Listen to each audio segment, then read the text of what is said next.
There's much more to life than drinking milk and paying taxes, my dear. And to present you...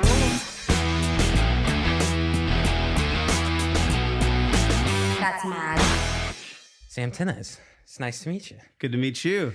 So I was just literally just saying to you, I feel like I already know you because everybody that I've talked to, they're like, Sam is the man. I'm writing with Sam this week. I wrote with Sam last week. You are like the most well-connected guy. So I'm happy to have you on.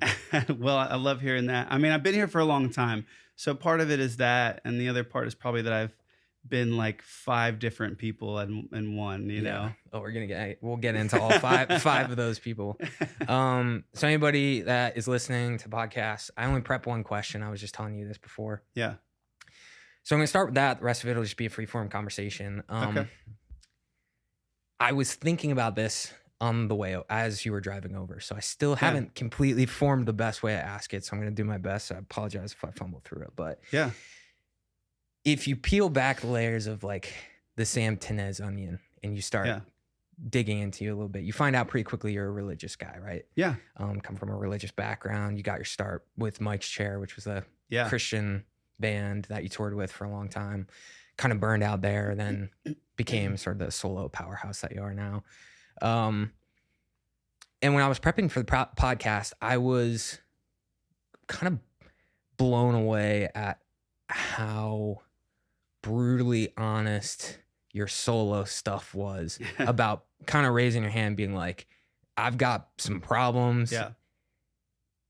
And here they are. And I'm just putting them out there from track 1, which was like Prozac Perfect. Track 1, it's like, this is me, man. This is what I'm struggling with. And so I wanted to ask you, coming from a religious background, coming from the Mike's Chair experience, was it hard to make that transition? Did it happen organically? Yeah. And can you tell me a little bit about what that period was like? Yeah, I mean, I think a lot of people who have kind of a religious background, whether, you know, no matter what that religion is, there is often shame behind like our humanity, you know? And I think I just got to a point where like, you know, I'm married and I have 3 kids and I couldn't afford to be this lesser version of myself anymore. You know, the version that like was getting panic attacks all the time and having anxiety and like to the point where I was thinking that I was dying and all this crazy stuff. I mean, you know, I need to be a father. I need to be a husband. I need to be a human being in a room making music and doing what I love. And a lot of my mental health stuff that I was kind of just shoving down and trying to just full on just pray off, it just wasn't getting any better. Mm-hmm. And I was doing everything from dieting to I'm not drinking anymore. I'm not drinking caffeine anymore. I'm eating this certain diet and that certain diet. And I'm praying this many times a day. And I am going to see a counselor and like the counseling helped a lot.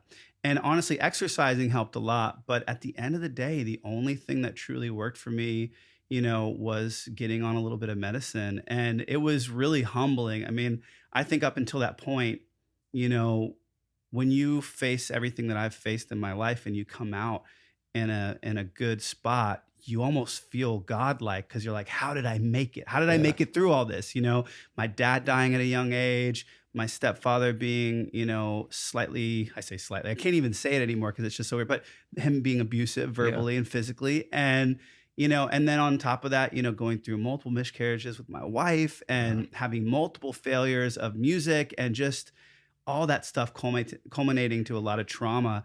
You can't go through all that and get to the other side of it whole and not feel like, oh my God, I'm untouchable, you know? But then I had this moment of all the panic and anxiety and that kind of stuff. And I was like, whoa, I'm very touchable. And like, I need help, you know? And I think I just got to a point where I just couldn't afford to fake it anymore.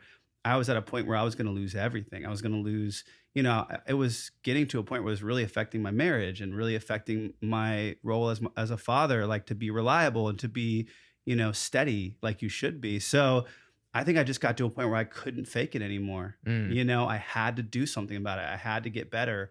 It was get better or fall into this abyss, you know? Yeah, it's interesting. It's funny how you said I couldn't be a lesser version of myself, which is funny because admitting your problems, coming out and saying, hey, I've got problems, here's what they are, you would think that that's the lesser version of yourself, but it's actually much harder to be the person who comes out and says, here are my problems, and be vulnerable. So what was it like when you made that switch and you said, okay, I'm going to just stop trying to suppress this and I'm going to put it out there? Was it difficult for you? And then follow-up question to that. Yeah. Morally, did you feel conflicted about admitting those things? Yeah, I mean, I think the hardest part of me was I was going, I feel pretty chill. I feel like a pretty happy person. I feel like a pretty put together person. I'm organized and I'm type A. How can I have this part of me that is all those things, but also anxious or also panicky or like thinking fictitious things that are happening are actually happening to me? I'm like, that doesn't make any sense. So I was in denial, thinking it was like physical health stuff for a really long time. Went to 1 million doctors and wasted all this time and money trying to make it better. But at the end of the day, it was mental health. And so I think, I don't know if that answers your question, but I feel like that was the hardest part, was like being honest about being human. I think I just thought that I wasn't going to have to deal with that kind of stuff, that it wasn't part of my life because I didn't grow up with it. And so why would it all of a sudden just start now? You know? It's funny. I think we have like more similar stories than you'd think. For the longest time, I had muscle tension dysphonia, which was a vocal pain. I couldn't talk or sing or anything like that without vocal pain, really bad vocal pain. Wow. And I had surgery. It went to 1 million doctors, right? Had surgery for acid reflux because they thought it was reflux. Turns out it wasn't acid reflux. Yeah. So I had this surgery for nothing. The thing that, the only thing that helped was when I went for therapy, because I had really bad OCD and I was carrying that in my throat and everything like that. It is crazy what stress and mental health. I mean, it's funny because you think about it, like if somebody punches you, you get angry and your body physically reacts with adrenaline. And so your emotions do manifest physically. And it's the same way with like arousal or sadness. You get sad and your body starts shaking and you start crying and things come out of your eyes. But it's something weird about, we think that our other emotions are disconnected from our body, even though these normal, you know what I'm saying? It's like, well, panic and anxiety, that wouldn't manifest physically. It doesn't make any sense. It's like, no, it actually makes total sense. It makes the most sense. Yeah. And once you pull at that thread, it starts to become like this crazy sort of thing of like, how deep does this really go? How much of my life is kind of controlled by, past things that I maybe haven't dealt with in the best way? I think too, like I had to, it's like, did I choose to have these things happen to me? Like, did God know, like, God knows my story. He knows that like I lost my dad at a young age, and he knows that my stepfather was who he was. And then I went through these things, and this trauma is not something that I picked for myself. I wouldn't have chosen this for myself. So now I'm at a place where I have to deal with the trauma. And so rather than just ignore it or think, well, and be shamed out of dealing with the trauma of like, well, if I take medicine, then I'm not as much of a Christian, or I'm not as much of a faith-based person, or I don't believe that God can heal. And it's like, that's not true. I absolutely 100% believe that God can heal people. I 100% believe that prayer is real.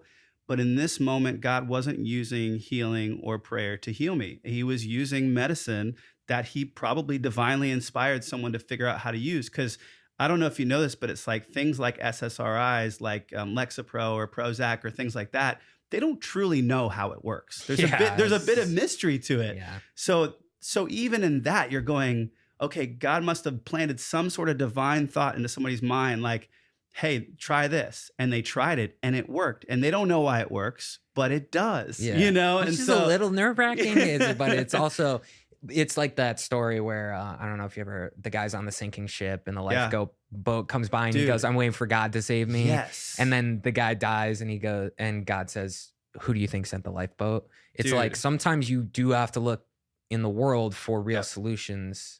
Yeah, it's like, I'm waiting for God to save me. Like, and then he dies. And you're like, and then when he meets God, he's like, well, I sent you a helicopter and I sent you a person on a boat and I sent you this. Like, you didn't take any of that? It's like, well, you know, it is funny. That analogy was brought up a while ago in counseling. And I like that one because it allows you to see that like you can use the things in this world around you to like logistically get through things. And God made your body in a certain way to where you react certain ways to things like exercise or sleep or eating right, or And I think the hardest part is admitting that you actually need it. And I can imagine when you look back at your maybe like your experience with Mike's Chair and the Christian group, you go, I don't need it. I can preach to others and inspire them that way. Whereas now when you listen to Sam Tinnesz, you go, instead of preaching to people, I'm going to relate to people. I'm going to stand among them,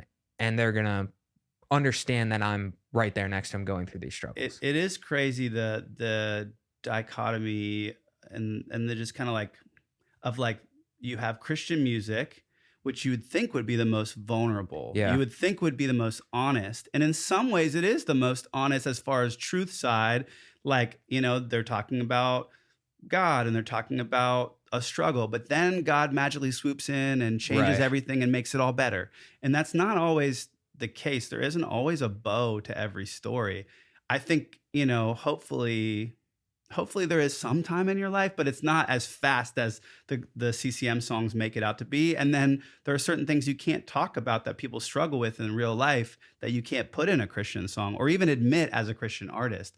Like as a Christian artist, you couldn't say, hey, I have a drinking problem, or like, hey, like I look at pornography or something. You might be able to kind of say it or hint towards it. But if you outright say, hey, I have a sex addiction, done. Done. Me and Easy McCoy had a conversation a little bit about this, where we talked about Christian music and about how it maybe seems like it's finding new life in the acceptance of these flaws, which I think is a really nice thing. But it is crazy because Easy was telling me that he would write songs and they said, you have to say Jesus this many times. They call that JPMs. It's the internal joke. Jesus per minute. It is kind of an internal joke. And I think, it's not true. I remember when I was with my last band, and there was a song, and basically the song just said, hey, like Jesus died for your sins. And so therefore, because God chose to send his son and die for you, you're someone worth dying for.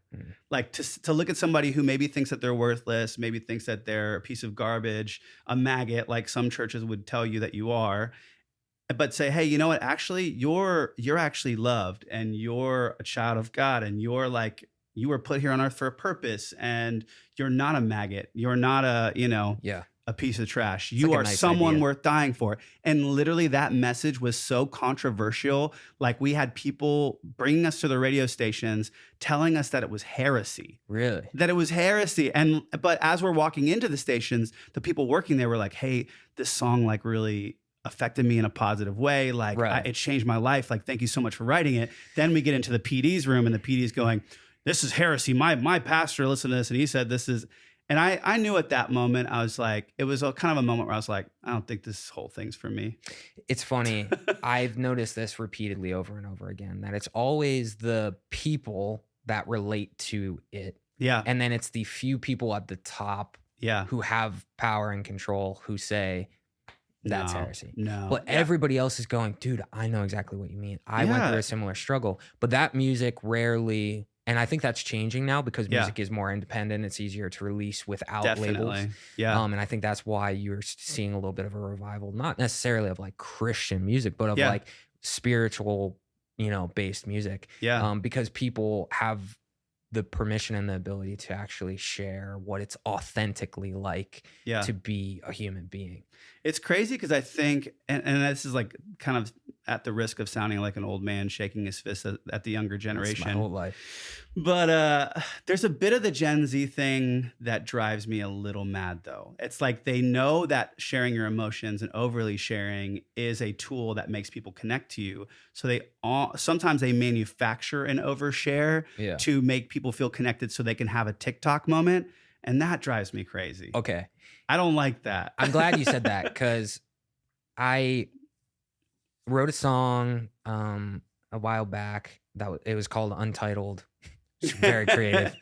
I was a creative. And it was all about my OCD. And I put out a TikTok for it. And it was like, hey, I struggle with OCD. This song's about that. And it did well. And I immediately felt this impulse to make 10 more TikToks talking about my OCD. And as I was getting ready to do that, I stopped myself. And this is actually when I basically stopped promoting my music and everything, is I said, I don't want to be reduced down to just one thing. Yeah. But it is incredibly hard because on one hand, you have a lot of people who say, I have OCD as well, and this relates to me, but the only way you can reach them is by sort of making yourself a caricature. I know. And so I want to tie us back to your journey now with your ability, the unique platform that you have to release independently and reach a wide audience. Yeah. You don't have to reduce yourself down to a caricature. And when I was listening to There Goes the Neighborhood, when I was listening to that, it's a pretty holistic picture of every facet of your life and the problems that you're facing in it and the things that you struggle with. Yeah. And so what does it feel like to have that freedom now compared to what you maybe were feeling like, a few years back? Yeah. I mean, I think I was down to the album being colored orange. It's like I've even been uncomfortable just in my skin being a redheaded guy. Like, it's like my entire life you get made fun of it because it's different. And I've hated kind of my hair for a long time, the hair color. But as I've gotten older, I felt more comfortable with myself. And the more I felt comfortable with myself, the more I actually liked that I had red hair, liked that I was different, that it was unique, and that that in some ways it was just something that made me different, and special or whatever, And I think coloring the album orange was almost my way of saying, like, this is the most me album you'll ever get. Like, and I think it was during that time of like COVID and all the craziness that was going on. And I couldn't write these epic songs. I couldn't write, I couldn't write like epic songs or cinematic songs or these kind of like hero level, like stay your distance away from me things anymore. Just didn't feel right. And I was going through some real stuff. Like I was, I had been off of my medicine for a while and I was having a really great run of just like feeling good. Like I'm not needing any medicine and I'm going to counseling and my mental health is great. And then COVID hit and I bounced back into this just downward spiral of like health anxiety stuff again, Yep. And that was just a kick to the teeth. I mean, because at first I wanted to just avoid going back on medicine. So I just started drinking more. It was like, if I'd feel the feeling, I'd drink a bit. So funny, right? And I don't want to take medicine, so I drink alcohol. It's the same. And that's the thing. I eventually got to a point where I had, at one point, one night, I remember this because I was featured on a Kygo record. Yeah. And it was a song that I wrote about my mom and and her life, and that he had ended up liking and using for the record, and I had sung on it, and it was a really cool moment. But there was nobody else to celebrate with. We were all isolated. So I'm sitting there by myself in my studio, and I'm like, I'm gonna listen to the Kygo record from the top down because it's out now at 12 o'clock, and I'm by myself. And I was like, oh, it'd be a good idea is just kind of have a drink while I'm listening to this. And I just keep listening and I keep drinking. And I got to the point where I was like, I had so much that typically the alcohol would dim the anxiety. But I had drank so much, it pushed it back up. And it was the first time I'd ever had an anxiety or panic thing while drinking. And that freaked me out, like to the max, to the point where the next day I was so freaked out. I was like, I remember like, I think I even like broke down crying to my wife of just like, I'm not okay.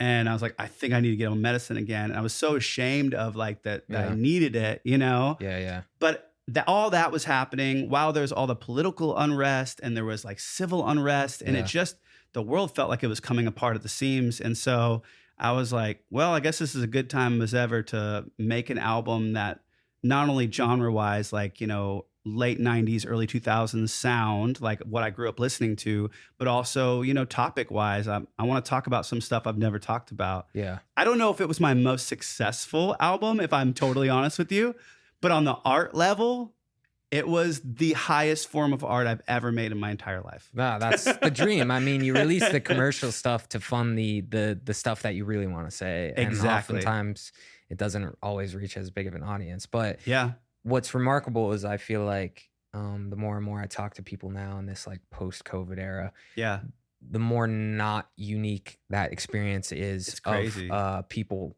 having it's almost like when you're so isolated, you've lost the ability to measure where you are relative to everybody else. Yeah.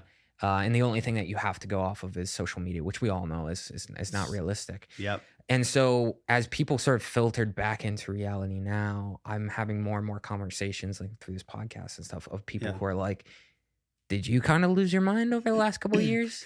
Because I kind of lost my mind over the last couple. And they're like, yeah, I did lose my mind. I had a panic attack. I struggle with this. Yeah. And it's really remarkable how universal that experience was. It's true. I think a lot of us too, like we looked at these people getting taken away in body bags and trucks and just went like, what am I doing with my life? Yeah. Like, am I doing the right thing with my life? And I remember just having this like self-internalized, like, okay, I'm providing for my family. Everybody's taken care of, but like, did I do the thing I was put here on earth to do?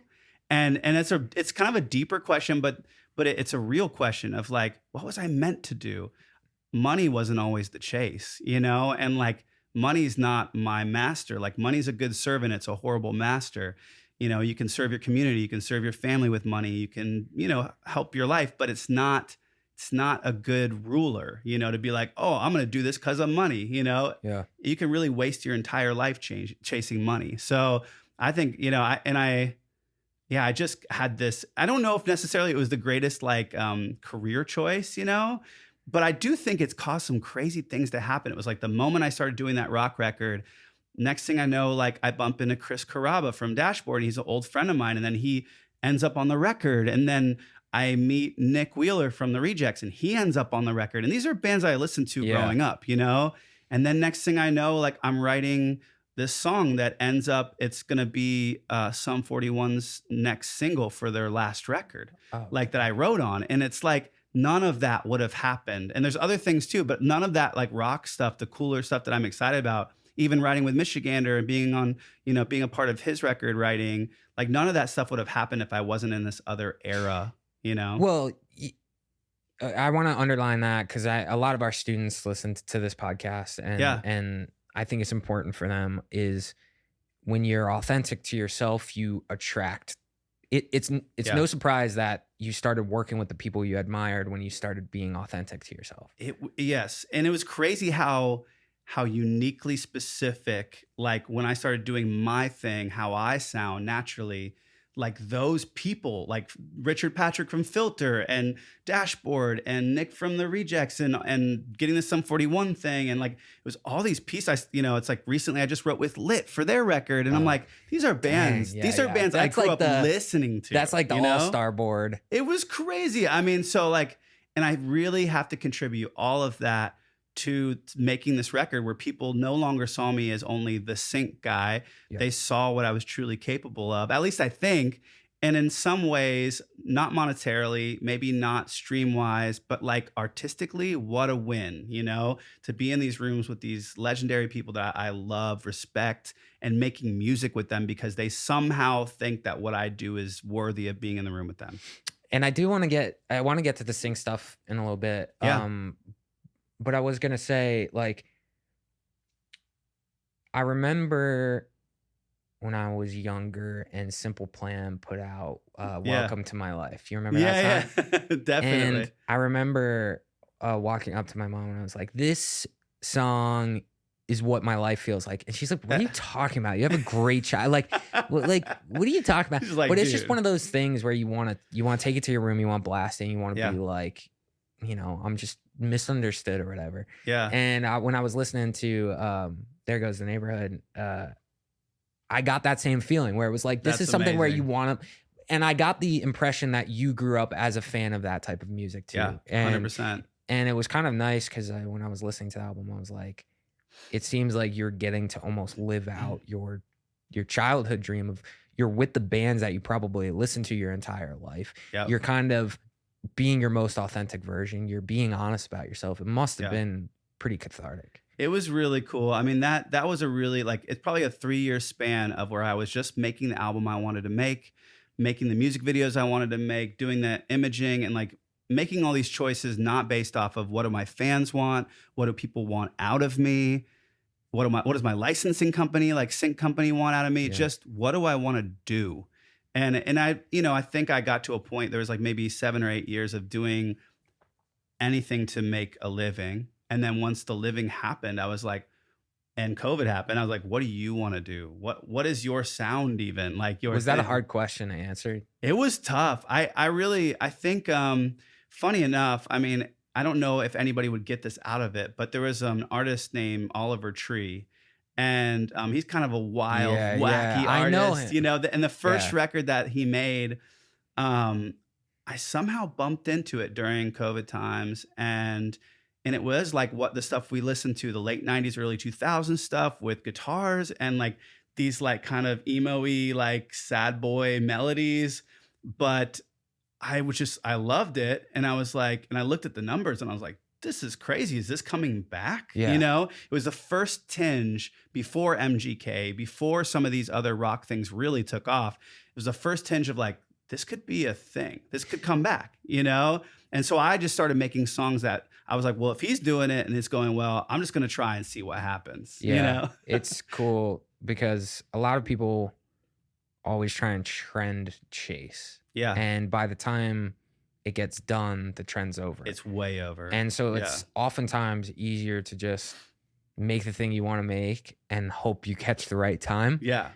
Because then at least you can sit back and say, okay, at least it was authentic to who I was. I had no idea that rock was going to come back in such an upswing. Like it was quite the season where here I am putting out a late 90s, early 2000s sounding record that is more in that realm than it is in a new realm.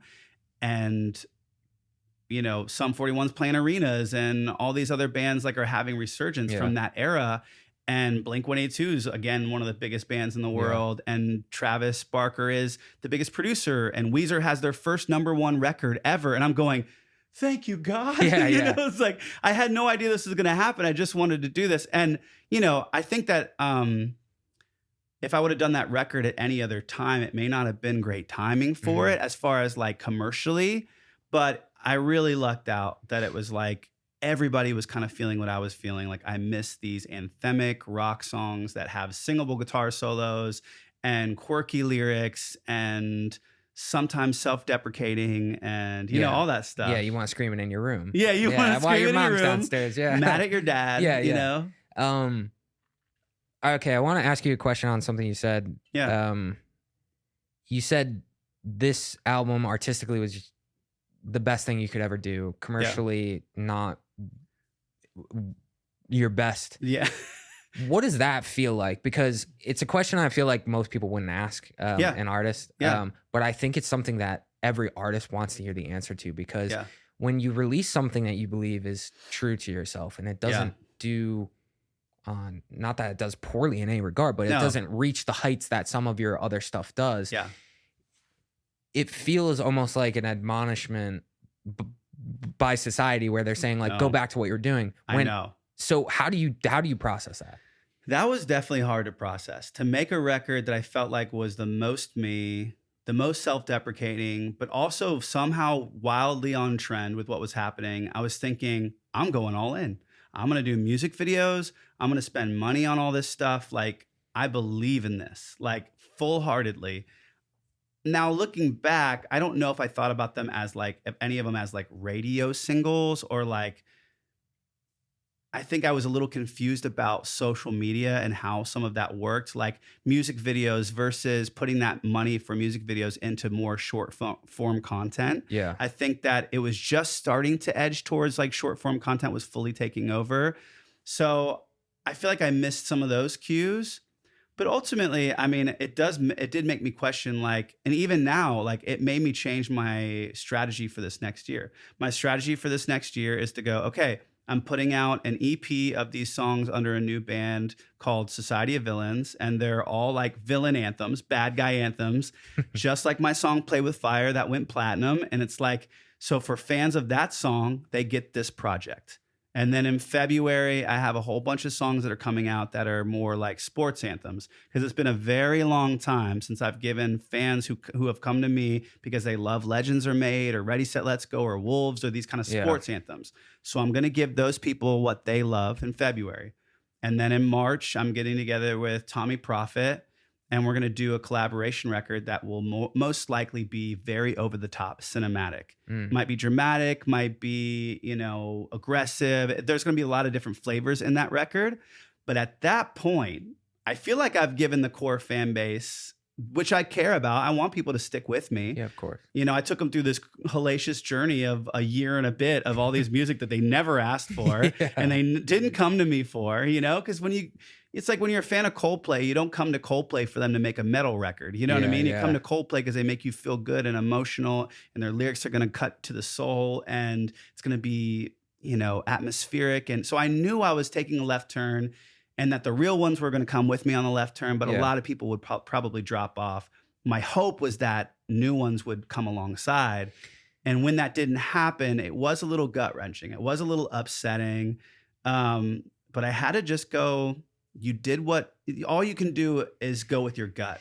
Well, is that the truth? You must have gotten new people that reached out and said, I definitely did. I got there. It just, I think like after having like a song like Play With Fire, go platinum independently, and Legends Are Made go gold independently, and have those kind of like stratospheric success independently, just what any of these songs have done just didn't feel like even touch the hem of the garment of those songs. You know what I mean? Success wise. Yeah, I guess it depends on how you define success. And that's what I think that whole experience started to redefine how I felt about success. Like, what does success actually mean for me? Because I think that I started to go, well, you started writing with all of your favorite artists that you've always loved. Yeah. And you also got to be on advanced placement on Alt Nation on satellite radio. That was a goal of yours. Yes.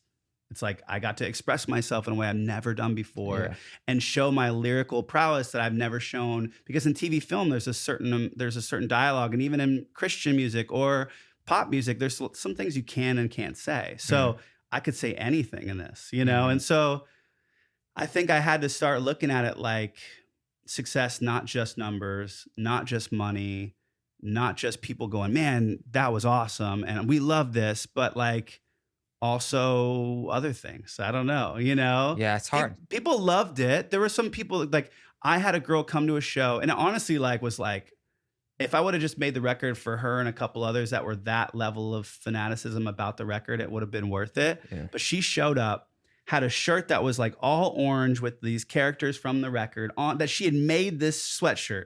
She had, her nails were like the orange and black stuff with different characters from the album. And she had made some other stuff. It was just like, she was on theme to the max, that she had all handmade this merch. Yeah. And like, I could tell that she felt those songs deeply. And I was like, okay, somebody got it, like, and it made me go like, okay, like maybe it wasn't a total miss. Did you have those types of people with the other music as well? Not really. I mean, a little bit, but not to that level. Like, I think, it's funny because it's like funny to say out loud, but I remember the moment that I put on a Stetson hat. It was like, I didn't have the hat, didn't have a leather jacket thing, and I put on this Stetson hat. And next thing I know, fans are like drawing pictures of me in a Stetson hat. Yeah. And like, it was almost like I became a character for them, and it almost became like my superhero cape. But it was interesting how adding a piece of clothing and a theme of a feeling, or whatever, if I kept that consistent. And so they started associating me with this hat. Right. I don't know why I'm talking about that, other than to say, like, when you give people things to kind of latch on to, it creates a character. And so with this record, it felt, and I had a little bit of that with that old music, but this record, I was like, I'm going to lean in heavy on branding. I'm going to lean in heavy on like orange and black. And even from here on out, I'm going to stay in that world because I really feel comfortable with it. Yeah. The Flamehead logo and the orange and black vibes. And like, I'm just going to transfer it over into some of these other sounds. Yeah. It suits you really well. But I'm like, I had, people were more fans of specific songs and not me as the artist. And that was the hardest thing, I think, is coming to grips with the songs are bigger than me.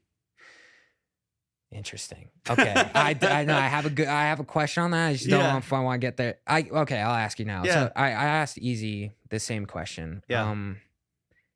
which is when you have success in the sync space, in the Yeah. TV, film. Again, for anybody who's listening who doesn't know about the sync space, licensing your music for TV, film, video games, ads, things like that. Yeah.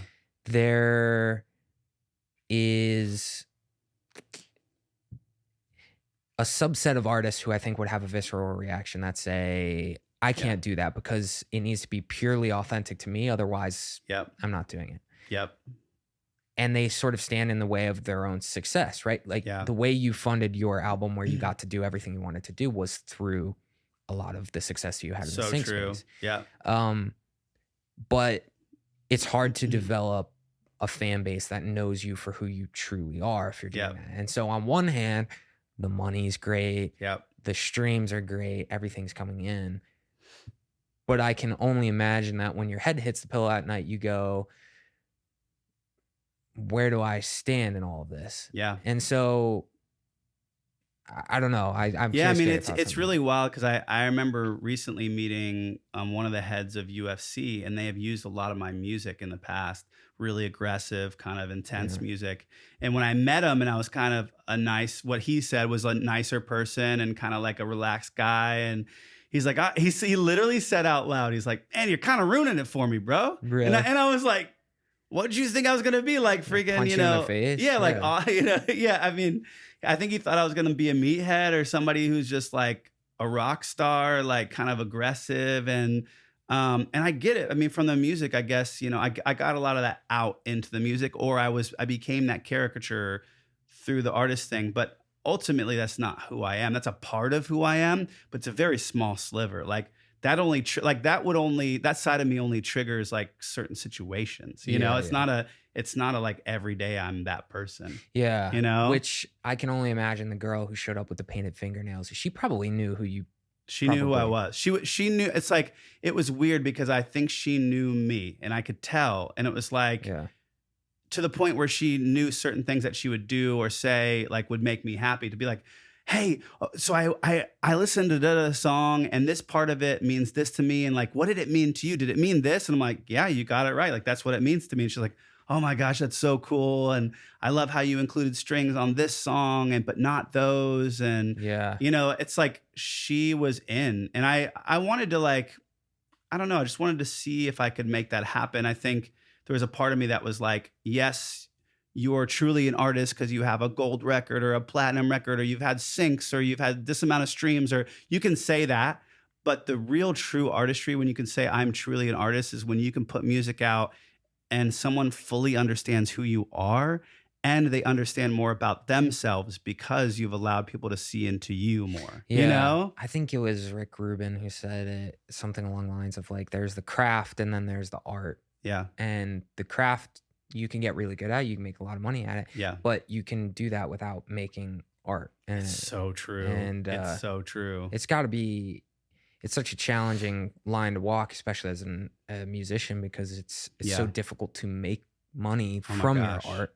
Yes. That when the money does start coming in, it's got to be awfully hard to take a risk and say, It's hard to, like, I think it was really hard. It's always been hard for me to, like, I'm like, man, this is like, the sync thing's going really well. I'm writing these songs and people are using them like crazy, and the streams are great. And so and you're a monster in the sync space. That's the thing, thanks, too. I mean, man. that is like, for everybody listening, like you kill it in the sync world. It was really cool. Like, when I first started diving into it, or I realized I was maybe pretty good at it, was when I started writing with this girl named Maggie and my buddy Matt Braunley, and she later became Ruel. And in 2000, I took this big journey with her from 0 to 100, where basically, like, you know, we had together as an entity of creating these songs, there was nothing going on. The next thing we know, the first song we create together syncs over and over and over again. And then we do more and it syncs over and over. And we were like this writing team with her, kind of helping her develop this thing. And, you know, she was writing a little bit with other people, but our stuff in particular was just really crushing. And she became, you know, most synced artist in 2018, above Billie Eilish, above Imagine Dragons and Snow Patrol. Wow. And that experience was like, honestly, like a college degree on sync, because she knew that space really well. I'm not even really sure how she did know what she knew, but she knew it. And I carried with me more of the artistic side. And coming from, I had just worked with Josh Farrow and Zach Farrow, the two brothers who were in Paramore. We had done a band together. So I had gone through this whole other thing with them of like learning more on the art side. You know, like they were ultra artistic and ultra like what's cool, what's not cool. How do we do the coolest thing that nobody's ever done? And I never really had put myself in that headspace. So when I met Maggie, I was in that place. Like, how do we make this cool? How do we make this like artistic? And I think I brought a lot of that knowledge of being an artist and track listing and, you know, pictures and art, like my opinions and my taste level, whatever that means, to that project at the time. And I think it benefited her. And I think I was benefited in a big way by learning the ins and outs of the sync side, you know? So you mentioned over the next year, your plans, you're gonna help. You're gonna get the sports fans, take care of the cinematic. What about the girl with the painted nails? What? And that's what I'm. So my plan is this. I really haven't said this out loud, but it's like, the Society of Villains stuff comes out. It'll be, you know, full EP in March, but in February, in the middle, will be the sports anthems. I'm doing this album with Tommy. And then honestly, I have a pretty big like rock song that's coming out with a DJ, and it's one of the biggest DJs in the world. And like it's gonna be a huge moment for me in particular because I'm singing on it and I wrote it, and it's a song called "Drunk on a Friday." And it's just this kind of like rock anthem thing where we wrote it, me and my friend Val and these guys named The Gifted. We wrote it about you know, like she had gotten some funny like phone call from one of her best guy friends who left her this drunk message, like just confessing their love to her. And we were like, no way. And she goes, yeah. And the next morning I confronted him about it. And he was like, no, like not at all. Like, totally denied it. And we just thought that was the funniest thing. So the song is kind of about, you know, this guy, this guy who gets drunk and calls this girl up, like confessing his love. And it's a really cool song. And so I know I'm going to build probably another EP around that moment, which I think that will probably happen sometime in the summer. And I already have one song that's recorded that I did with this writer named Sam Hollander and then my friend Nick Bailey. And Sam has been a big part of like, you know, Someone to You by Banners. He was a part of like, I think he wrote that Shake It song with Metro Station. And like, I mean, all these bands that have had these huge random hits, he's been a part of it somehow, like Fits in the Tantrums, Hand Clap. And so I just somehow got in the room with him and we wrote a really cool song. So that will be one of them that's on it. And it's kind of a happier tone that basically is like, the world's a bully and I'm not going to let it beat the good feelings that I'm having out of me. Like, I'm just going to still be happy, you know? And that's like a little more modern twist on Pharrell's Happy. It's like, I'm not going to let the world beat this out of me. Yeah. It's like, so, I mean, that's definitely in the plans. But it won't be a full record.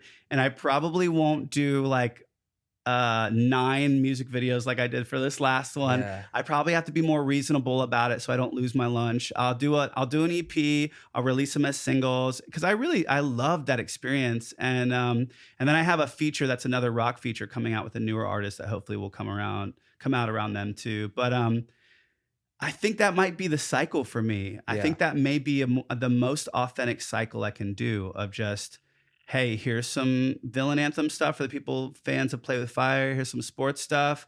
Here's some cinematic stuff. Okay, great. You feel taken care of. Sit over here, and we're gonna have a little fun time over here in Rockland. Now Sam's gonna now talk Sam's for a gonna while. take over. Yeah, that's nice. I feel like it's like a way to kind of check in because I've found even with mastering.com and with this podcast, it's like the things that I know will make me relax become harder to do because I get so invested in this stuff. And the more successful it is, the more I go, oh, well, I can meditate later or I can work out later or I could do this. And then all of a sudden you wake up one day and you open your eyes, you got this feeling of like dread that you don't know where it came from. And you're like, how did this get here? And it's like somewhere along the line, I forgot to do all of the things that I know make me okay. Yeah. And so, I mean, just from an outsider looking in, when you listen to your record, it's like, it seems like that's a healthy distribution of your musical talents to like go service all of these people, make the money, and then do something to check in with yourself. I think I have to. I think some of my anxiety and panic stuff was that I wasn't letting out real emotions into the art. I was creating these other emotions that maybe were somebody else's feelings. And that was maybe like a, I don't know, safety mechanism, or like keeping people from knowing what's truly happening in my head and my heart, you know? Well, that was why when we were doing this podcast, I was like, it has to be in person, because Zoom podcasts are great. You could get a lot of great questions, a lot of whatever, but I feel like the guest always walks away from those exhausted, because you're sort of putting up a, hey, here I am, here's where the artwork came from, here's blah, blah, blah. Yeah. But a good conversation, when you feel like you can actually be who you actually are, you can tend to walk away energized rather than exhausted. Because I used to do that all the time. I used to hang out with people and I'd be some like fake version of myself. I'd go home exhausted. Yeah. My wife was like, you're not being who you really are. And it wasn't until I started doing that I started actually having fun being around other people. Yeah. It's a hard thing to do. It's crazy. I think too, like my whole journey with like the mental health thing, I got really serious during that time, like when I was dealing with the worst of it. And I remember my dynamic at my house, like my wife is kind of more the serious, logical, and I'm more the fun, goofy, ridiculous. So when I got serious and she was serious, it's heavy. It was crazy. It was just so intense and so serious and just all the time, you know. And what I realized was like part of my core personality is having fun, having a good time, like being happy, and so in some ways it taught me who I truly am, you know, to go through this season where I wasn't really myself and I was like really overly worried, to go back to this place now where I'm more in a happier place, more lighthearted. And yeah, I have intense moments because I can be intense as a person in general, but it's not 100%. It's like maybe 10% of my day is intensity and the other 90 is goofy. And that's probably where I live and function best and I'm most myself, you know? How do you feel now compared to prior to putting the record out? Do you feel like your mental health, did you feel a noticeable impact on getting that out?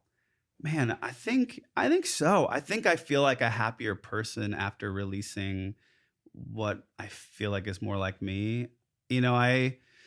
I'm definitely like, if you like look at Enneagram stuff at all, or you know any of that, which I tease that like that the church I used to go to was like the denomination was Enneagram, because it's literally like everybody like, what's your Enneagram number? And they kind of base all their interactions with you on your Enneagram number. But I am definitely a hard 3, which is an achiever.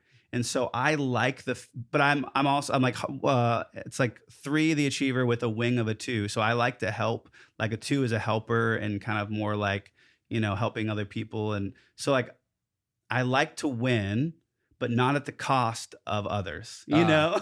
That's a tricky place to be. This is funny because when I worked in finance, when I was a trader, that was the thing that did not sit right with me. Was it's everything is sort of like this like mutually exclusive. It's like if someone wins, someone else loses. And it wasn't until we started building mastering.com that I realized like there's a way that you can actually like, the better we treat our students, the more business we do, right? 100%. And the more money we make, the better we treat people. Yeah. It's just a matter of sticking to your values and getting creative enough to align those two things. Yeah. But that could be really hard as well. And I could easily make more money than I make, and I could easily make more shrewd deals than I make. And I could probably take advantage of half of the people that I interact with on a weekly basis in this music industry, because in some ways, being 38, having had the experience I've had in this business, there are many moments where I could own someone's master or publishing or ask for more percentage, demand more this. But I do not sleep well at night owning other people's money. I don't do well with it. So like what I do is I take the minimum that feels right for me as a creative.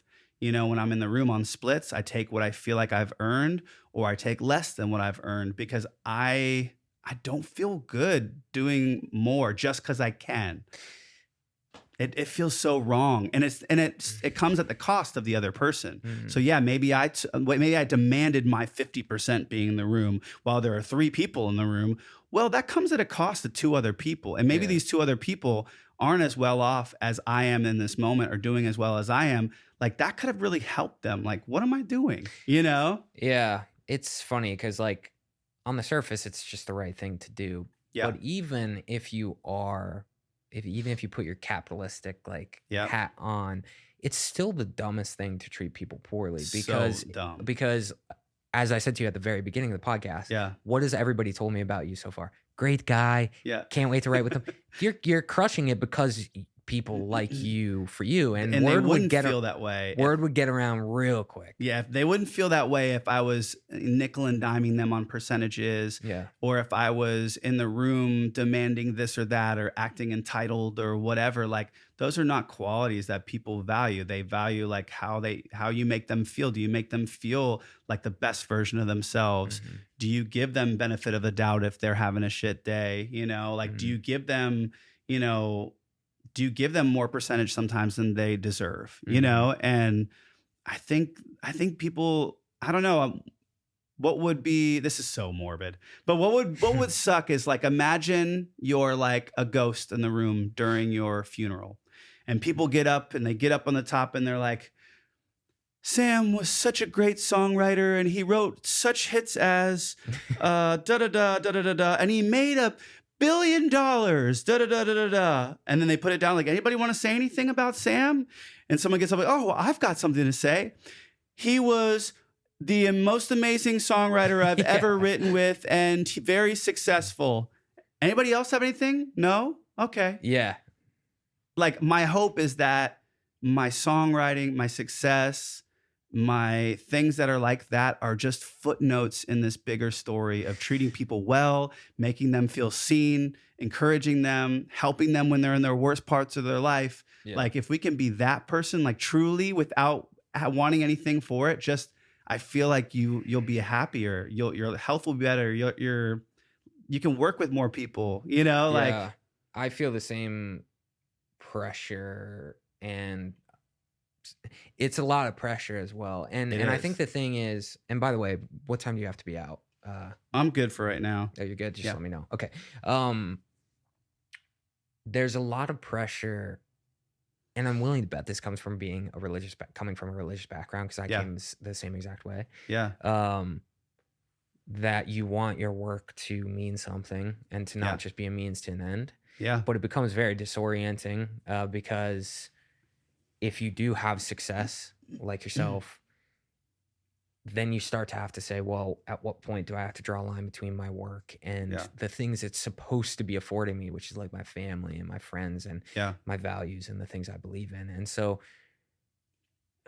I can imagine once the money starts coming in and you're starting to work with some of your favorite artists and you're getting these opportunities and you're getting invited to parties, did you find it was hard to remain anchored to that value of wanting to help other people?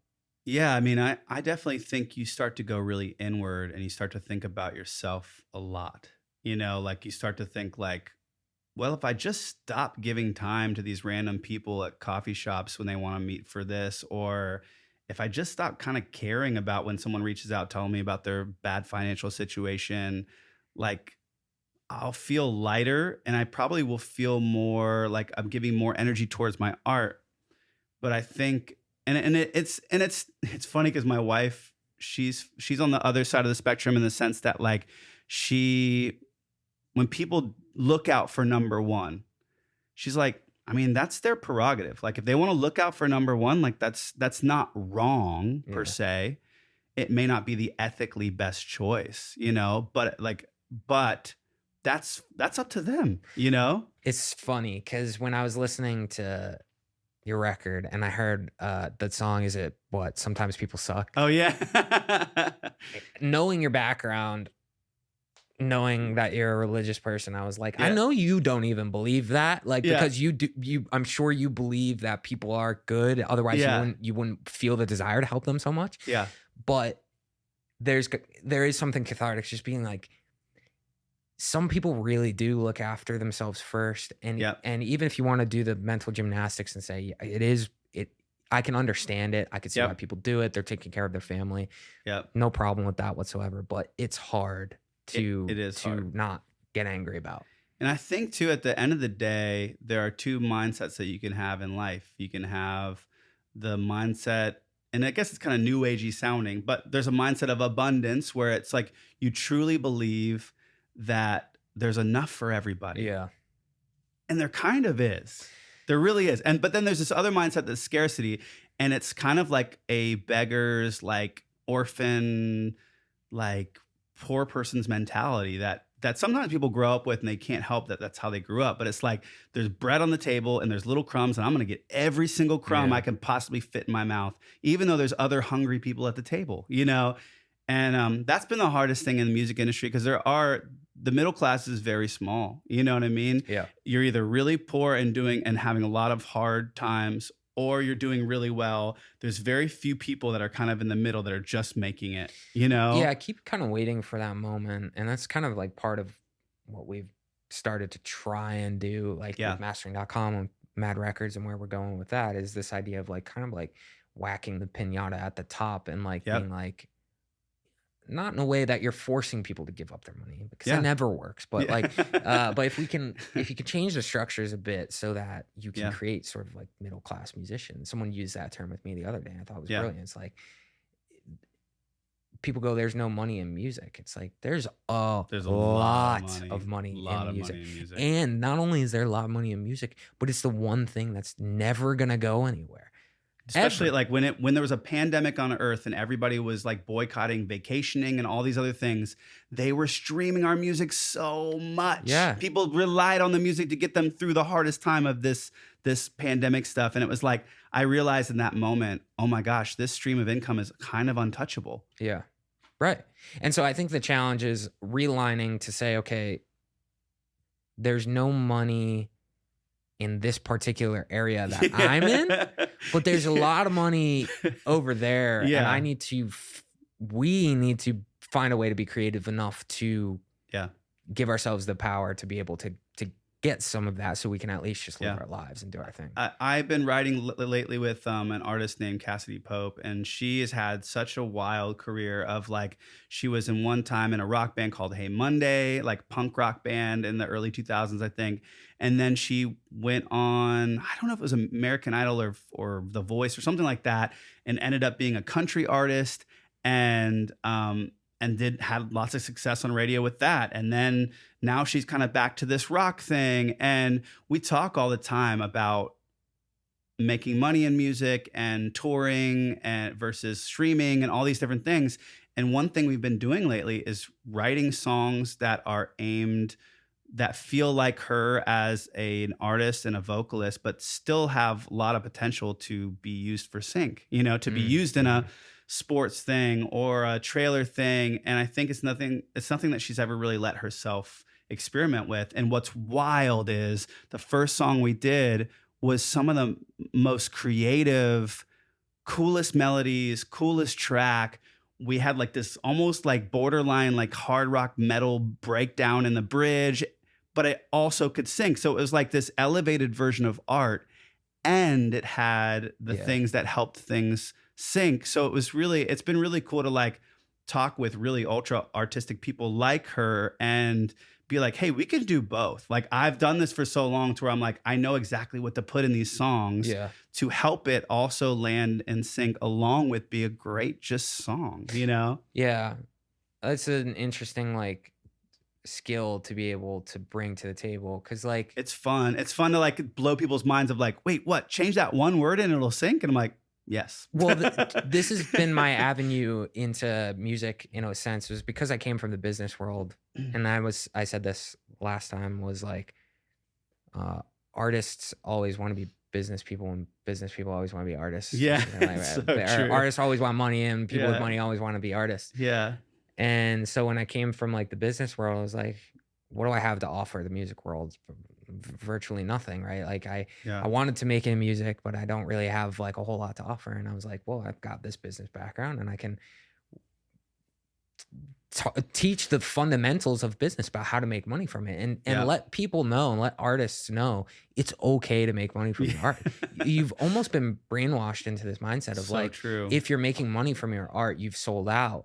And you see so many brilliant artists that are dirt poor because it's heartbreaking. It's heartbreaking it really to like is. see people that are 20 times as talented as I am. I usually tell people like, I'm not the most talented person in the room.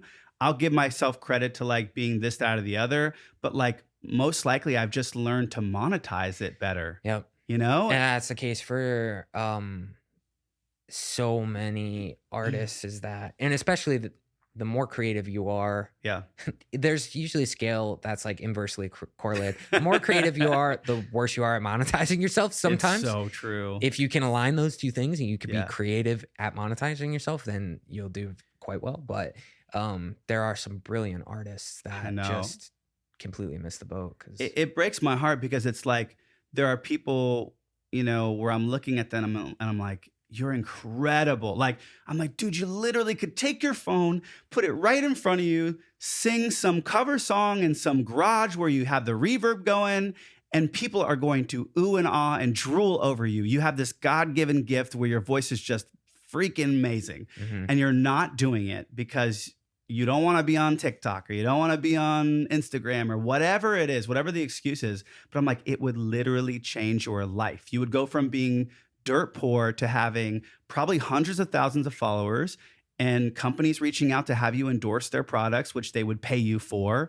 And maybe you would land a record deal, or maybe you would land, you could put out a song and get 1 million streams and make money. It's like literally your phone and your God-given voice is all you need. And you could do that. Some people are like that.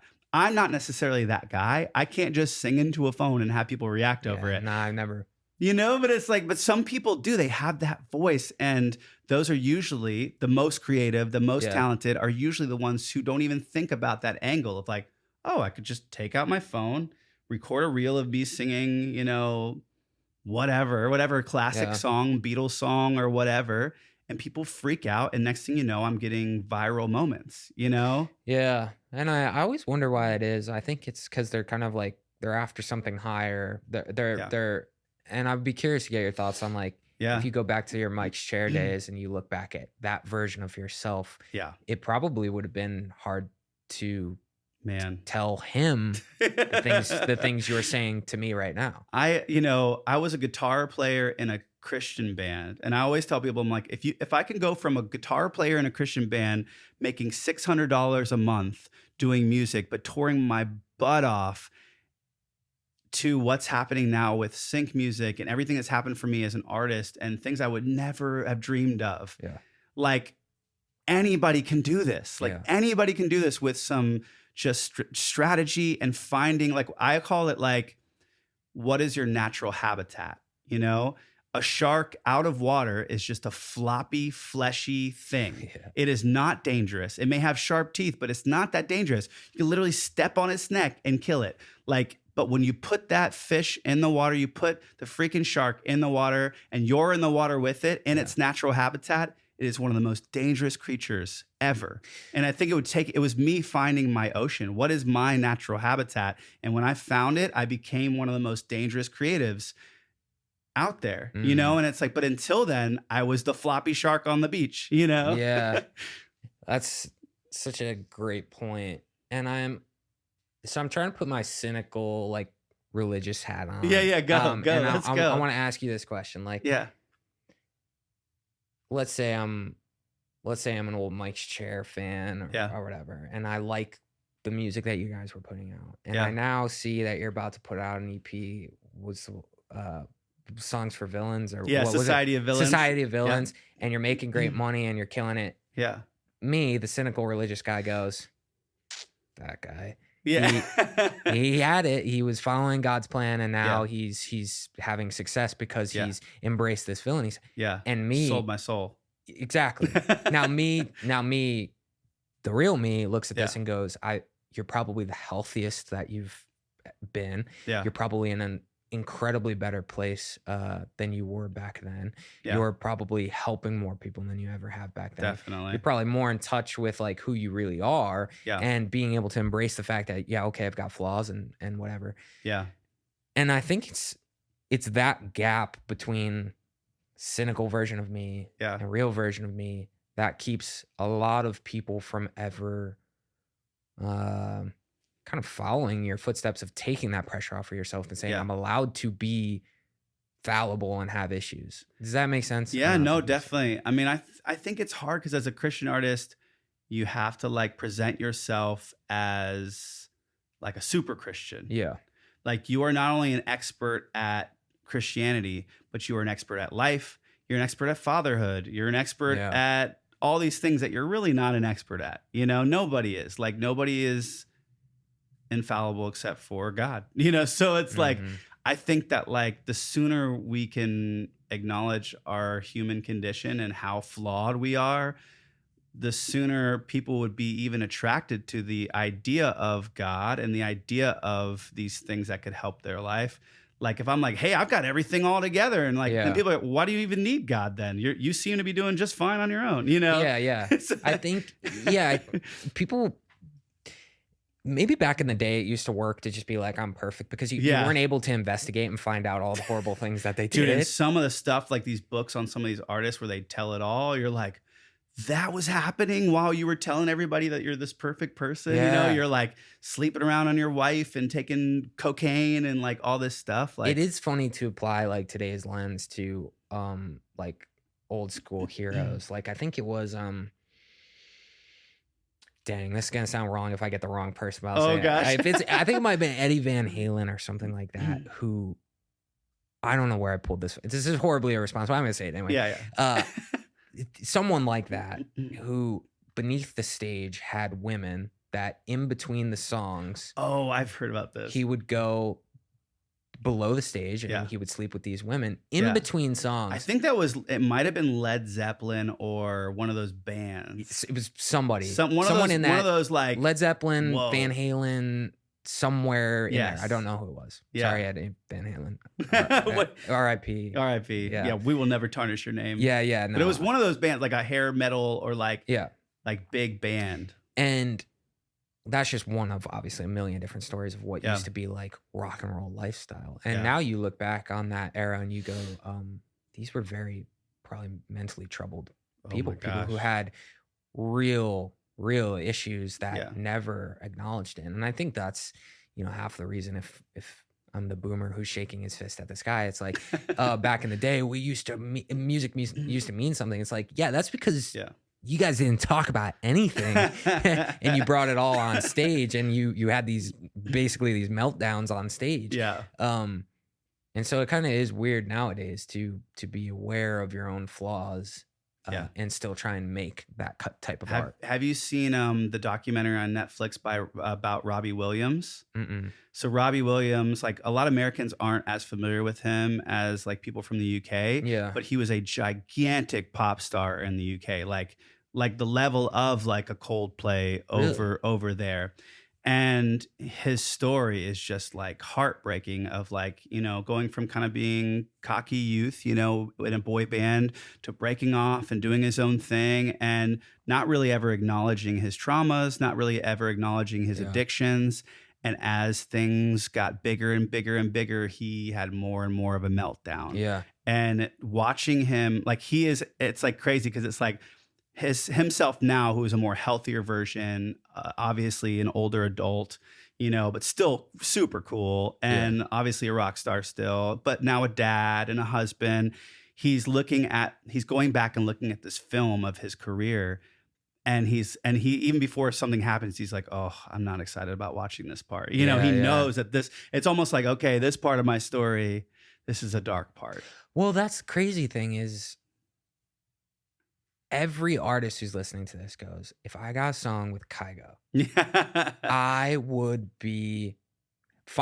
be happy. Yeah. Which is remarkable because that was one of your lowest points, was listening to that record. It was weird. It was weird to be like, it almost like I thought I was going to feel validated. Here's finally I'm getting a pop cut. Finally, my name is next to some of my heroes like Ryan Tedder, Whitney Houston, and Zach Brown, and all this stuff.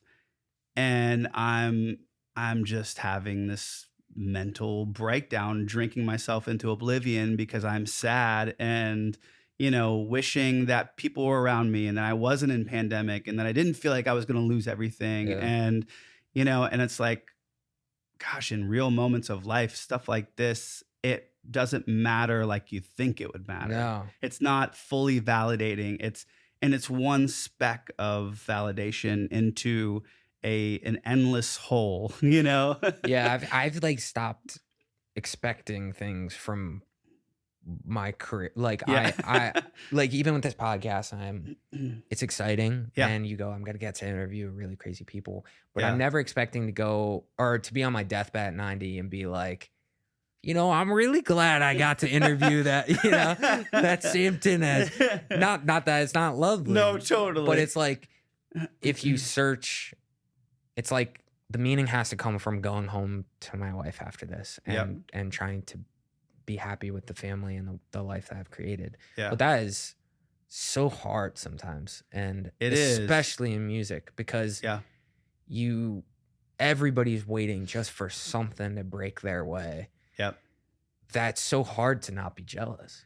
I think in this season too, it's funny. It's like I've had a lot of really amazing things happen up to this point, and I've kind of been always the guy at the top of the mountain going, guys, look at this. Look at this new thing I just did. But in this season, in the last couple of years, there's been a couple of transitions for me, whether it was this other record and not doing amazing, or even this season, I've changed a lot about my team. I use a different licensing team and a different publisher. And, there's different characters that are at play in those things. And this last year, I worked harder than I've ever worked. And while everybody is up there on the trophy platform, shouting and touting all these amazing things that are happening, I felt like the farmer in the dirt covered in mud, taking these little seeds and putting them in the ground. I'm like, these people just talking about all this good stuff happening for them. And I'm planting all these new seeds because, I had harvested all this wind, from all the crazy work that I'd done up to that point. And it was just as like, it's almost like you think maybe I'm never going to get back to this point of planting seeds again and getting in the dirt and working as hard as I did. But it's, if you want to have continued success and have continued gratification in music as an artist, but also as a business person, it takes a lot of work, and there's different seasons. Like they're really like seasons is such kind of a Christianese word, which it's like it is very, but it's you gotta rotate the thing. crops. You gotta rotate the crops, otherwise you exhaust the soil. It's like, dude, and I exhausted the soil. I had gotten every bit of nutrient out of this soil that I possibly could, and then I was going, oh no, I have to find new soil and new seeds that I have to give time to grow. This is going to be painful, Yeah, and that's why I think it's brilliant that you made the record that you did, because I've seen a lot of people in both the business world and the music world get to that point and be too scared to take the step to where they need to go and say, well, no, I know this works. Yeah. Like I can only imagine how scary it must be to have a hit like Legends Are Made or something like that, and then say, I'm gonna make a low key I'm gonna make a rock song about Prozac. It's like that's gotta be. Those are funny. Those are funny songs to have on the same stage at a show. Yeah, for sure. I mean, it is really like, even my wife, she is used to me putting out a certain type of like music, whether it's empowering or kind of emotional, but it's all kind of veiled. Yeah. But here I am putting out a song about how I don't like to be alone and I'm addicted to my phone, and medicine is really the only thing that makes me feel better. And I'm actually faking it, and I'm smiling on the outside, but dying on the inside. And it's like, it's kind of this like really revealing, like, I sometimes think about like, if people hear that record, like, what do they think about me? But that's the whole point of like, it's like, if this person who made this record moved next door to you, you'd go, well, there goes the neighborhood, like, I heard you say that in another interview, and I thought that was great, because it's so funny, because on one hand, I know that you've got your life together and that you're doing well. But I also get the sense that you probably feel like you're like crazy too. Yeah. At the same exact time. It is weird. And even sometimes my wife will look at me, who we have such an open relationship in that way. And she is sweet a lot of times, but she's the most honest person with me because we're in the deepest relationship. And so sometimes she looks at me and she's like, "You're crazy." And I'm like, "Yeah, I know. I'm sorry. Yeah. I'm sorry. I'm acting crazy. I need to chill out." And she's like, "Yes, just relax. Like, stop, Yeah. And sometimes you need that person in your life to be like, "Hey, like this thing you're doing is not helpful. Yeah. You're ruminating on these thoughts, or you're obsessing, or you're like the other day she's like, that was a really big reaction for something not that big of a deal." And I'm like, "Yep, you're right. I don't know why I did that, Yeah. This is veering up maybe a little more towards a personal question. So you can stop me if you want, but I've noticed with artists that having a relationship like that can be very challenging because on one hand you have people who consume everything you put out and love it and go, "Oh my gosh, when you wrote this line I thought it was brilliant," whatever. And then you like call your wife into the room and you're like, "Hey, check out this demo for a new song," and she's like, "It's fine. It's fine. Like you're being a little dramatic." It's like, "Are you okay?" Yeah. And part of you wants, I'd imagine, your wife to be like blown away by it. But part of you is probably very thankful for the fact. It's funny, I'm saying you. I'm just basically talking about myself at this point. But part of you is very thankful for the fact that you have someone who sees you well enough to know that you're being a little bit of a diva when you talk about some of these problems and that these aren't things that you can't conquer. Yeah. And so the fact that you've maintained that relationship and the fact that you've made your music, that I don't know, can you talk about that a little bit? Yeah, I mean, I think this was a tough record for my record cycle for my wife to go through, to be honest. We've got kids and the kids hear the music and they end up repeating some of the things that I say in the songs. And it used to be like, okay, this is how legends are made. Like, what's so bad about that? But then, you have like, the "you're a little shit, don't even lie" line and "made you cool," or, Prozac, perfect. My little dude, like sometimes would be like, "Prozac, perfect," or like stuff like that. Or the "sometimes people suck" could be like, "Sometimes people suck." Yeah. And it's just like, and she looks at me and she's like, "Sam, like, I can't even believe that you made this record." It's in that way. And the, "Oh my gosh, our kids are repeating this. What kind of influences is this having?" And I understand because it is not a kid's record.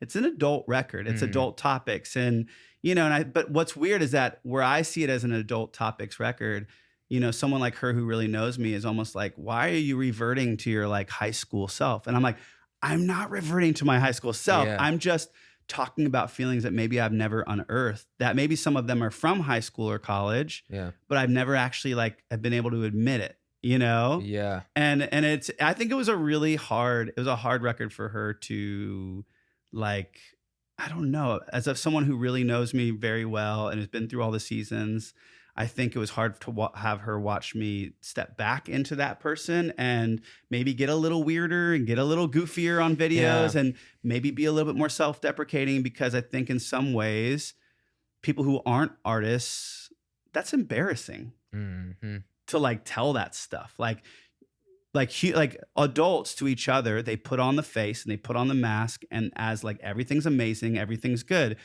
And I'm sure my wife would admit that like a lot of times the thing that she projects to other people is the best version of herself, much like other people, But here I am telling all my deep, dark secrets and my horrible thoughts out loud on this record. And she's going, "Oh no," like almost, I don't never said this, but like, "What if my friends hear this?" And, that kind of thing. And it's like, oh gosh, they're going to think my husband's crazy. And what kind of like reflection on me does this have? And, there's one song on it called "Hardly in Love." And it's like the whole chorus is just, "I'm not in love, I'm just lonely." And I'm like, that song's not about you. I'm like, it's about when I was dating and I was, with girls and we were like, kissing, or we were like, whatever, like but it was more about like, I just wanted to feel not so lonely. You know, it wasn't about them and my attraction to them.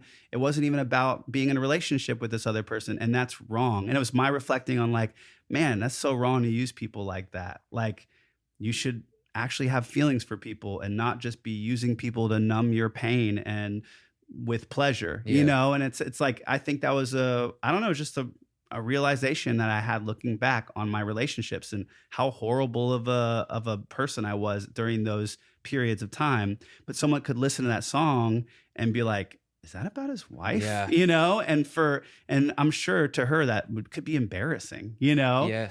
But it's not. So, but you know, no, people don't get to have those conversations with you about that stuff. So some of them just assume like, well, that's obviously about his wife. He's really unhappy in his marriage. And it's like, well, no, I mean, we have 3 kids and we've been married for 15 years and it's not perfect, but it's great. And we love each other and, you know, but stuff like that. This record was really challenging for her in that way. And, you know, somebody that I'm really close with that I love. And it's just hard for her to see me like reveal so much, you know? Yeah. And maybe the feelings aren't all from present day. So that can be confusing for other people. You know, think it's like an artistic impulse to be like, I have this desire to show you exactly who I am and still have you like me. Yeah. And that's like sort of like the never ending hunt. I feel like that you go on as an artist, which is like, I'm going to find new ways to show you how messed up I am. Yeah. And I hope that you still like me after that. Instead of projecting like, this is who I am, I'm a perfect person. Yeah. Because when you do listen to that record, had I not had any other awareness of you outside that record, I'd be like, who's this guy coming out of the house? Like, who's and this? And then you get the leather jacket. You know? Yeah. I'd be like, who is this guy? I can kind of see what the UFC guy said or whatever. But to your wife, I can imagine it's like you play those songs, you show those songs, and then it's like you've got a beautiful life. I'm sure you've got a wife and kids and a beautiful life, and I can imagine incredibly happy with that. But that doesn't mean that those things that you're writing about aren't also true and things that you want to express. Yeah, and that's gotta be a hard balance. Yeah, it is really weird. Like, you know, I always say that I've been through hell to get to this part of my life that feels a bit like heaven, you know, and most of my life has been that hell. And it's really strange, like, to look back and write about some of that stuff when I'm in such a good place. But you have to, I mean, I just feel like I had to kind of like, I had to put some of that into songs because TV film wasn't allowing me necessarily to put those into songs. And then some of the past artist stuff, you know, I could sneak some things in. Like I had a... You mean TV didn't pick up Prozac Perfect? Yeah, they didn't want that. You know track? What's crazy is that shockingly, Disney used Loser, that song Loser that I have from that record, on a movie trailer. So I was like, I had my cake and I ate it too. Like, this is awesome, you know? Yeah. But yeah, it was funny. Like, I'm sure the TV film crew that I hang with, in some ways, they probably felt jealous. Like, oh, wow, he's doing exactly what he's always wanted to do. I want to do that. And I'm too scared to do that. Or I don't think I should do that or whatever. But then some of them were also like, he's an idiot. Like, why would he take this break when things are crushing? Like, just keep doing what you're doing. Like, why are you changing it up so much? Yeah. And I had people, not my management necessarily, but they did bring up the question, is this record a different entity? Because it was so different. Yeah. Like, is this really a Sam Tinnesz record? And I'm like, it's the most Sam Tinnesz record. That's what I was like. I was like, guys, I know this is crazy. And I know it's different. And I know you've called me when I've turned in songs like Prozac Perfect going, are you okay? And that's part of why I did it. And I'm like, I don't want to put this record out and have it flop and always wonder, well, if I would have put it under Sam Tinnesz, where I had all these fans and this built-in people who were going to hear it and spread it around, that it would have done better. I want to give it the full shot. So we put it out under my YouTube that has 400,000 subscribers or whatever, and under my Spotify that has 200,000 people. Because when I do that, I'm using all my, and then the socials that have all those people. It's like when I do all those socials and all the things and put it all together, maybe 700,000 or 800,000 people will have a chance of hearing it. Yeah. And if they hate it, that's okay, but at least they had a chance, you know? Yeah. Is it a different entity? That's so funny. I know. It's like it was a real question. I understood the question because it was it's like the question you want your manager probably to ask. Like, they're great managers. Yeah. But was there a moment where you did question, like, am I a little crazy here? Like, definitely. I kept telling my friends, my artist friends and my writing friends, I'm like, I've either totally lost it or I've found it, you know? Bro, I know that feel. My wife is going to listen to this and she's going to be like, you guys have to hang out, because I say that to her all the time. I'm like, either I'm insane or everybody else is. It's like one of the two. It's like either I've figured it out or I'm way off the mark. And the more time goes on, I realize I don't know anything. You know, what's crazy though too is that, like, and I never want to discourage people from taking that step out into what they feel like they're really supposed to do. Cause like my experience was like, I did this record and it did open up some doors and it kind of flopped and failed.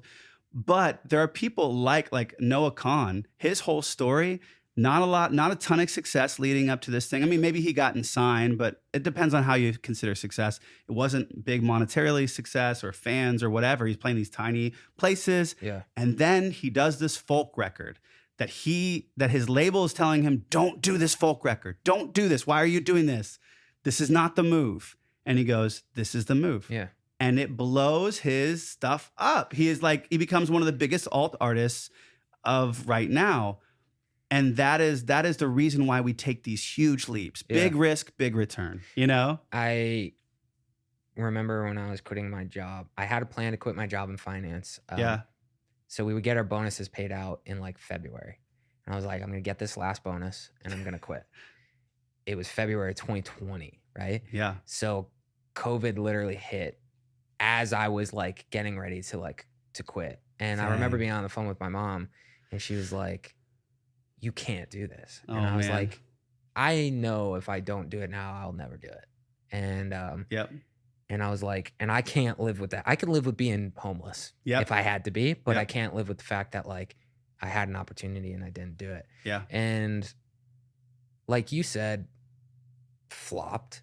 Yeah. It flopped, right? No one knows who I am. But you work your way into a company and you find people that you like and you grow it and you meet a bunch of people and then suddenly you're sitting on a podcast. It's funny. I had Michigander on last week and about a year plus ago, I met him at a concert and I walked up to him and I was like, hey man, I'm a musician here in Nashville. And now he's sitting across from me and we're talking in this format. And you go like, maybe this is what I'm supposed to do. Yeah. But it's all comes from this relentless pursuit of like, I need to be where I need to be. Yeah. And who knows, if you made the commercial record, you wouldn't have gotten it right with your heroes. I know. And that does, you think about that, like you think about the choices that you make and how it leads to the things that you ultimately want.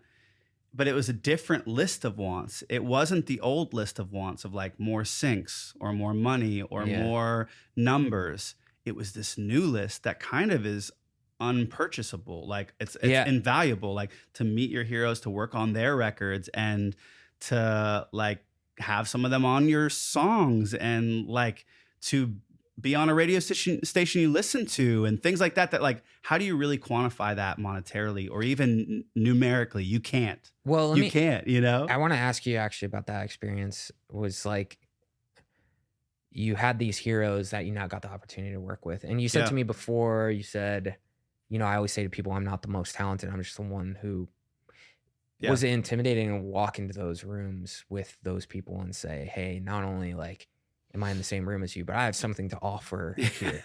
Was that, how did you get over that? I imagine that's intimidating. Oh gosh. I mean, I think my first write with like Richard Patrick from Filter, I was so intimidated because here's this guy. He was part of 9 Inch Nails at one point with Trent Reznor. Him and Trent Reznor were 9 Inch Nails for a second. And then he started Filter on his own and put out the song that actually inspired me to do music, which was Hey Man, Nice Shot. I saw these kids like faking playing that song, and it was just so heavy and so intense and so emotional. I was like, whoa, what is this? You know? And I wanted to distorted guitars, and I wanted to like sing like that. And I mean, I still can't sing like Richard, but you know, it's like, you know, meeting him and thinking, gosh, what am I doing in this room? Imposter syndrome sets in, and then you just have to go. And then it's just, you let muscle memory take over. All the 10,000 hours, the millions of songs you've written up to this point, and everything you've done, you just have to take your brain out of your head and go, stop thinking about it so much and just creatively let something flow out. And like the first song we ever did, like I didn't necessarily feel like, oh my gosh, I crushed that. Sometimes it happens where you like, you crush it first time. But that first one, I didn't feel like I killed it. But he was so excited and he loved what we had done. And his excitement allowed me to be excited about it. And it still ended up on the record, and he still loves the song. And maybe it wasn't what I thought I was going to get that day, but it was what he needed, you know? Yeah. And so then you go like, okay, I had something to contribute to this, you know? And I feel like the more I did that, and the more I could like pinpoint what it was that I could help in these rooms with, like with Chris Carrabba and Dashboard Confessional, it's like, he doesn't need help in lyrics at all, whatsoever. His help is more like, how do I structure these songs in a certain way? What guitar parts should I put here or there? Like, does this lyric make sense? Well, it would make sense if you change this one word. You know what I mean? Like he's like full on spilling his guts, and like you have to let the artist do that. And your job in that situation as the third in the room is to take their spilled guts and put it in a way that's going to be understandable by another person. So in the age of like viral TikToks and these, because I've seen so many artists now, and it's creeped into the live space as well, where you see artists that a week ago were in their bedroom. And now they're on stage opening at Lollapalooza. Gosh, yeah. And you can see, not only can you see it's an overwhelming situation, but you can see the imposter syndrome in their eyes. Yeah. And so I'm curious what your thoughts are on like when you don't have those 10,000 hours to lean back on. Yeah. And suddenly you're in that situation.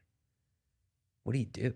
I think you make a fool of yourself. I mean, honestly, like sadly, I mean, I wish there was a shortcut for those 10,000 hours. I wish there was a shortcut for all the songs that you should have written up to that point. But I think you just, in that moment, it's sink or swim. And if you sink, you somehow have to get yourself back up and learn from it. You know what I mean? And it's like some of these TikTokers that like you say, like open up a Lollapalooza or whatever, but they've never put on a show. They've never put on a live show.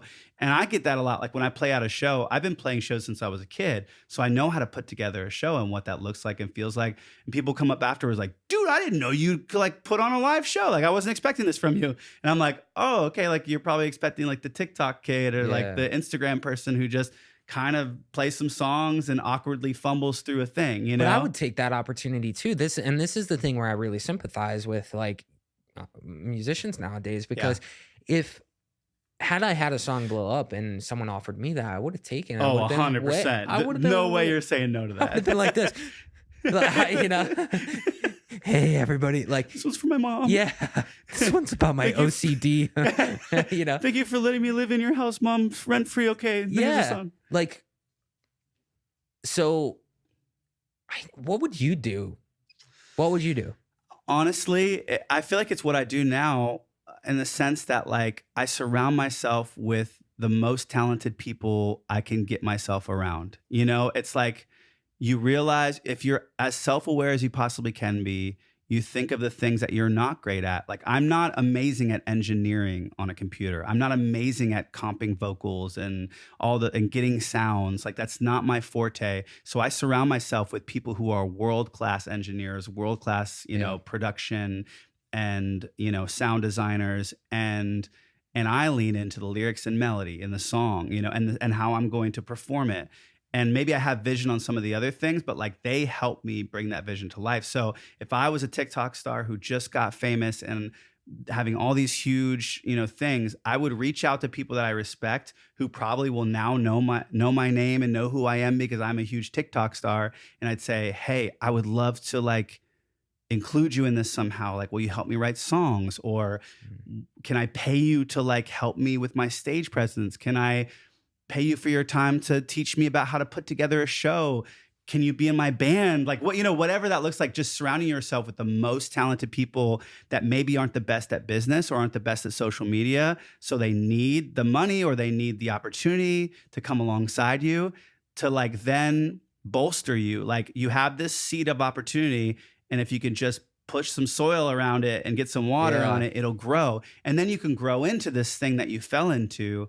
But I think that I think you'd have to acknowledge some of your lack. And that's what some of these people probably won't do. No, and ego won't let them do that, That's crazy. It's such good advice. And it's so hard because you're encouraged nowadays. I remember I said this to somebody like, I played a live show and then the next day you put out the Instagram and you're like, oh, last night was a dream. Yeah. And it's like, it was not. It was not a dream. Like, it was like my mom in the front row was like singing my song, and it's like a couple of friends and then there's like two people, Yeah. But you have to play this role of like, regardless of where you are, whether you have the 10,000 hours or not, you have to play this role as if you're a seasoned vet. Whereas if you did what you said and you were the TikTok star and you blew up and you truly didn't know what to do. Yeah. I'd imagine if someone like that reaches out to somebody like you and says, hey, I'm in over my skis. I need to put some people around me that can help support me. Yeah. That's probably something that people relate to and would go, oh, yeah. Of course I'll help you. Yeah. I mean, if, obviously Jake is not this situation. He's incredibly talented. Yeah. He is like a savant. But let's say he wrote one song and it did really well. And then he's just SOL. He doesn't necessarily know how to do all the other things.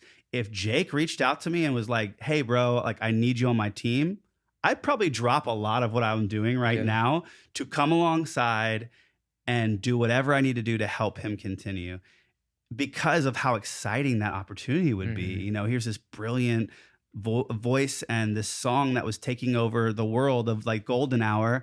Like, if he was like, hey, I'm classically trained, I recorded this song, but like, I don't know if I have any more lyrics in me. Like, can you help me fill out some lyrics? I'd be like, bro, 100%. Yeah. I'll be there tomorrow, Yeah, but like, if he can't, vice versa, if he came to you and was like, I got this all figured out. Those are the types of people that don't get the help and they're the ones that flounder. Yeah, and they'll like fall on their face in front of everyone in one of the most important times in their life, when, some of the people that have done the best in those situations are people that have brothers or sisters that help them, like Billie Eilish. It's like a lot of her genius is herself, and then the other half of her genius is her brother, who probably feels like a safe place to make art with. Support system. He's a support system. He's the one who goes, you're overthinking it, or it's the voice that we all need when we're creating art. And he is not only someone who loves her, but wants the best for her. And she doesn't have to second guess, does he want the best for me?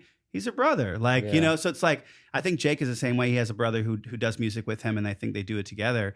But it's like, having stuff like that, like, that's invaluable. Like, those are the ones who go all the way. Yeah. And if you do fall on your face on stage, then you count that as one of your painful 10,000 hours that you now have. Yeah. It's like, even if that happens, you don't have to stop, but it's just, you tally it up as another. There's one moment in that Robbie Williams documentary where you can see on his face, like, he's in the front of the biggest crowd he's ever done, and he has a panic attack from start to finish of this performance. And you can see it on his face, like, whoa, something's not okay. Like, he's not like this, like, panic attack. He's like, he looks just terrified. And like, I'm sure the singing was horrible. I'm sure the performance was horrible in front of probably like 30,000, 40,000 people. And him looking back on that, it's like, you can tell that, like, whoa, he learned a lot from that moment. Even though it was the most painful moment of his life, he then ended up going back with his old boy band and kind of like finding that comfortable place again, the place where he felt supported by his friends, and then he found himself again. Then all of a sudden, magically, he was back to Robbie Williams, the pop star. Did you watch the Louis Capaldi documentary? I want to watch that one next. Is that one the same kind of thing? You gotta watch it. That is, man, I remember tearing up during that one because I was like, his voice is incredible. He's and coming out and being honest about his Tourette's and how it affects his performances is the thing that's launched him into the stratosphere in a way, because people go, wow, he has everything and he can't get through a live show without having this pop up. And it's a hard thing to Isn't even it watch. wild? I heard that like he didn't have Tourette's before this. That documentary and fame like brought it out, and like and all the stress and the pressure. Like, that is insane to think about, the thing that he was always meant to do, thing he's always dreamed of, and he finally gets it. And here's this thing that to most people is very embarrassing, and he has to experience it in front of the world, you know? And it's almost like, you know, it's like, I don't know, you imagine yourself performing, and then, you know, like in front of the perfect crowd with the perfect song, and your voice sounds amazing and everything's good, and then you pee your pants. You know what I mean? It's like you can't, like, I mean, it's just, that would just be so embarrassing, you know? But it's how you respond to it. Like, and this is my mom used to tell me a story all the time when I was little about my cousin, and he was playing basketball and he was boxing out ready because they were doing foul shots, and he was boxing out, and he was boxing out so hard that he fell over. Yeah. And everybody started laughing, and he just started doing push-ups instead. And he played it off like, and he looked like cool, you know, like it looked like a cool dude. And it was all about how you responded to it. And even sitting with you here now, it's like the reason why I only prepare one question for the podcast is because I go, I want to kind of panic a little bit about what my next question is going to be, because I go like, I really want to be in that moment and go, can you think on the fly and have a real conversation? There's something you said about like putting yourself in the position to be exposed as like, you don't know what you're doing, and seeing if you could pull it off and see what happens. Like I think it's a cool thing. And I think that's cool what you did with the record. I think that's like the moment is like, you spent all of these years building up a money-making machine with your art, which is most people would have thrown it in neutral, man, and would have been like, I'm out. 20 more sports anthems. Yeah, here you go. Here's another batch. Yeah, exactly. And instead of doing that, you put it all online and put a record out that is honest. And to the girl with the painted nails who came up, you probably helped turn away that, you know, is I can only imagine helps you sleep at night. Like, I think, you know, my whole thing with my music lately is just like, if I can make, life is hard, and can be so devastating in all sorts of moments, and then beautiful in another. It's a roller coaster, but it's like, if I can make life just a little bit less hard with my music for someone, or make it feel more worth living, or even just make them feel seen and more normal when they feel like just freaks, and like, then I've done it, you know, like then it was all worth it. Yeah. You know? You risked it all. And that's the thing, like, to anybody probably listening who's in the space, who's going back and forth between like, you know, is it okay to make money from my art and stuff? It's if you did it and you have that much on the table, and you've got managers saying, oh, I don't know about this, and you've got money coming in, you've got people who are dependent on you and things like that. If you can take that risk, then they could take that risk. And I think that's a great message to send to them. And definitely, I think taking the risk is worth it. And you may not get direct return from that specific thing, but the ripple effect that happened from it, like, it's invaluable. And I wouldn't do it any different. Like, when I'm on my deathbed, we talk about the whole like, you know, I wouldn't think about the, you know, the podcast or whatever, but it's like, I would have thought about, man, I wish I would have made that record. I wish I would have made that record. I always wanted to.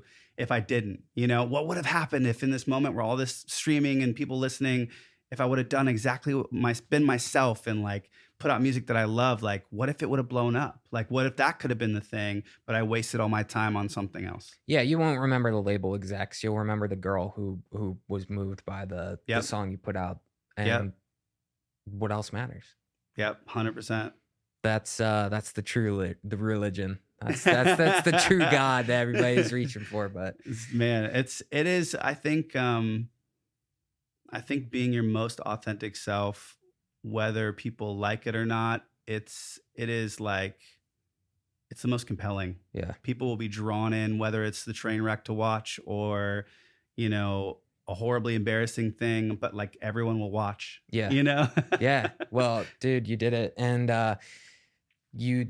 service to sports fans, service to film That's fans, right. and then I want another Yes. rock album whenever you have one in you. So. Yep, But it's gonna happen this year. yeah, but thanks for coming on, man. And Yeah, thanks for it was having great me. having you. And you're just as nice as everybody said you Oh were. my gosh.